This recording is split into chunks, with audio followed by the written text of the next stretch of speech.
சாதியை ஒழிச்சுட்டோம்னு. எங்க சாதியை ஒழிச்சு? மாண்புமிகு தமிழக முதல்வர் ஜோசப் விஜய் அவர்கள் இத்தனை தொகுதி தமிழ்நாட்டில் இருக்கும்போது பெரம்பூர்ல ஏன் நின்றார்? ஊடகங்களை துண்டிக்காம போடுற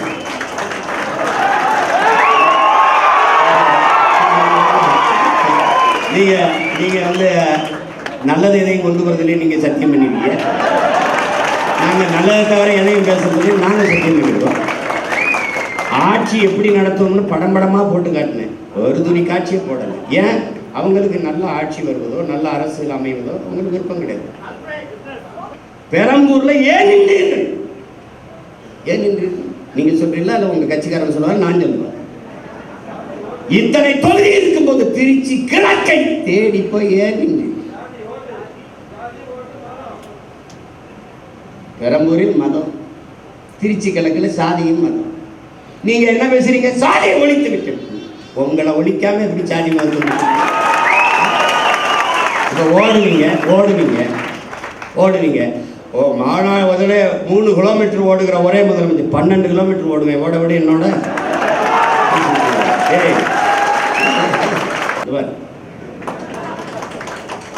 இங்க இருந்து போறோம்.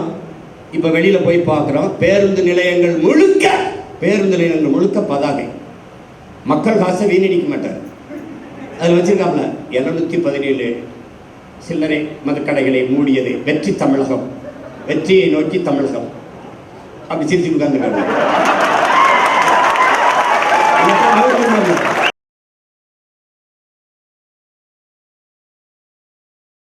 செடி என்று, மலை என்று, ஆறு என்று, அருவி என்று, நிலம் என்று, வளம் என்று சொல்வதற்கு உனக்கு ஒரு வீர மகன் வருத்தம் கிடைக்கும். உலகத்துல ஒரு மகன், அண்ணன் தம்பி, தலைவன் தம்பி, அதெல்லாம் தாண்டி அப்பா மகனுக்கு இருக்கிற ஒரு பிணைப்பு. என் தங்கச்சி கூட சொல்வான், அவன் வரும்போது தம்பி அவன் தான், போகும்போது மூத்த மகனா போனான்னு பேச்சில் சொல்லியிருப்பான். வேற எனக்கு ஒரு தலைவன் வந்து தன் பிள்ளைய ஊருக்கு அனுப்பும்போது தன்னிங்க வர சாக துணிஞ்சிருங்க, எல்லாமே உங்களுக்கு சாதாரணமா போயிடும். சத்தியம் சொல்றேன். இந்த மாதிரி தன் என்கிட்ட சொல்லி அனுப்பும்போது ஒரே வார்த்தை தான், சாக துணிஞ்சிருங்க, உங்களுக்கு எல்லாமே சாதாரணமாயிடும்.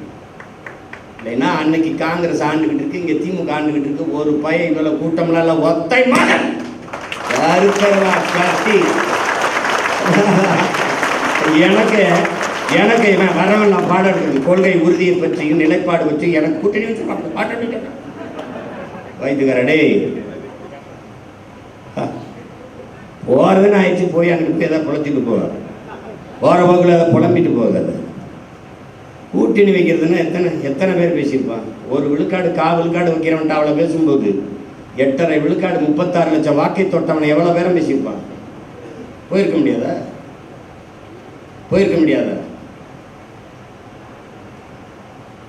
இனமானத்திற்காக போராட வந்த பிள்ளைகள் நாங்கள். ஆனால் தன்மானத்தை இழந்து விட்டு போராட மாட்டோம்.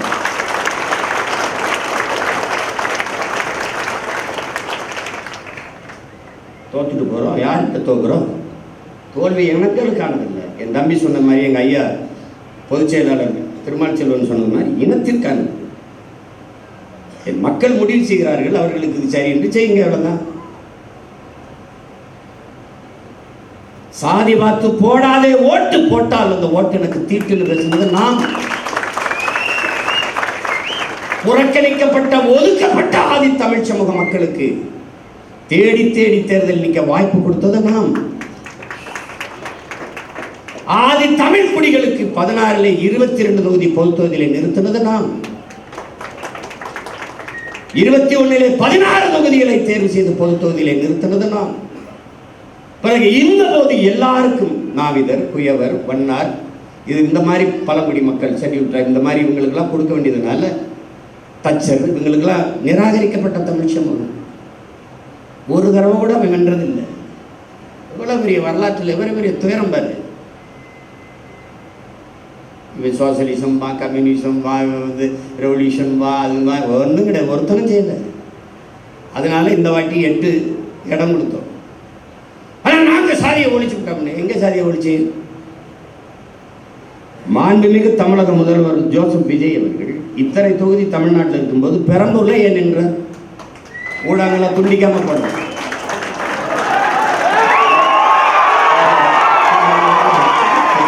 நீங்க வந்து நல்லது எதையும் கொண்டு வரதில்லை நீங்க சத்தியம் பண்ணிருக்கீங்க. நாங்க நல்லதை தவிர எதையும் பேசுறதில்லை நாங்க சத்தியம் பண்ணிடுவோம். ஆட்சி எப்படி நடத்தணும்னு படம் படமா போட்டு காட்டினேன், ஒரு துணி காட்சியை போடலை. ஏன்? அவங்களுக்கு நல்ல ஆட்சி வருவதோ நல்ல அரசியல் அமைவதோ அவங்களுக்கு விருப்பம் கிடையாது. நீங்க போடணும்னா கேள்வி எழுப்புங்க. சட்டமன்றத்திலிருந்து அங்கே எழுப்பியிருப்பேன், இப்போ இல்லை. இந்த அரங்கத்தில் இத்தனை ஆயிரம் மக்களுக்கு இடையில எழுப்புறேன். தம்பி பெரம்பூர்ல ஏன் நின்றீர்கள்? ஏன் நின்றீர்கள்? நீங்க சொல்றீங்களா இல்லை உங்க கட்சிக்காரன் சொல்லுவாங்க, நான் சொல்லுவேன். இத்தனை தொகுதி இருக்கும்போது திருச்சி கிழக்கை தேடி போய் ஏன் நின்றீர்கள்? பெரம்பூரில் மதம், திருச்சி கிழக்கில் சாதியும் மதம். நீங்க என்ன பேசுறீங்க? சாதியை ஒழித்து விட்டு. உங்களை ஒழிக்காம எப்படி சாதி மதம்?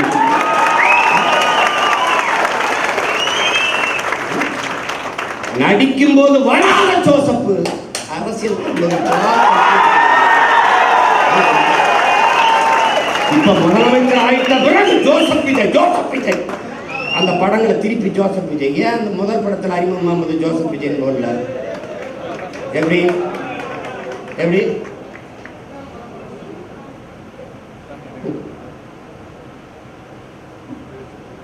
ஊழலஞ்சத்தை ஒழிச்சு விட்டா எங்கிட்டு ஒழிச்சிய? என் தம்பி மதுரமுத்து மது ஒழிச்ச மாதிரியா?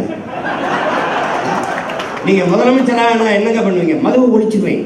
எப்படி ஒழிப்பீங்க? இப்படி கேட்பீங்கன்னு அந்த வங்க ஒழிச்சு வச்சுருக்கேன். வாய்கிட்ட ஒழிக்கிறது இல்லை. நீங்க பண்ற சேட்டை பாருங்களேன். போதைப் பொருள் ஒழிப்புக்கு ஒரு விழிப்புணர்வு தொடர் ஓட்டம். மாண்புமிகு முதல்வர் அவர்களை ஓடி ஒழிக்கிறது இல்லை, போதைப் பொருளை தேடி ஒழிக்கிறது. இப்போ ஓடுவீங்க. மானாவதுல 3 கிலோமீட்டர் ஓடுகிற ஒரே முதலமைச்சர் 12 கிலோமீட்டர் ஓடுவேன். ஓட விட என்னோட என் தம்பி மாநாட்டை கேள்வி.